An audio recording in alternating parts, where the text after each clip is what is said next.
Darlleniad o'r Efengyl Ioan, penod 20, adnodau 1 i 10. Ar y dydd cyntaf o'r wythnos yn fore, tra oedd hi eto'n dywyll, dyma Mair Magdalen yn dod at y bedd, ac yn gweld bod mae wedi ei dynnu oddi wrth y bedd. Rhedodd felly nes dod at Simon Pedr, a'r disgybl arall, yr un oedd Iesu yn ei garu. Ac meddai wrthynt, y maent wedi cymryd yr arglwydd allan o'r bedd, a ni wyddom lle y maent wedi ei roi i orwedd.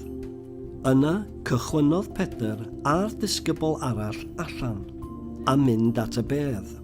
Yr oedd y ddau'n cydredeg, ond rhedodd y disgybl arall ymlaen yn gynt na Pedr, a chyrraedd y bedd yn gyntaf.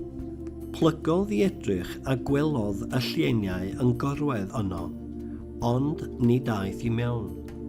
Yna daeth Simon Pedr ar ei ôl, a mynd i mewn i'r bedd. Gwelodd y llueniau yn gorwedd yno, a hefyd y cadach oedd wedi bod am ei benef. Nid oedd hwn yn gorwedd gyda'r llueniau, ond ar wahân, wedi ei blygu ynghyd. Yna daeth y disgybl arall, y gyntaf i ddod at y bedd, ynta a'i mewn.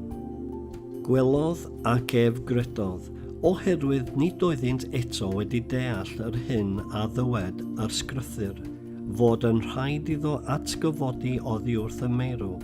Yna aeth yr disgyblion adref yn ei holau.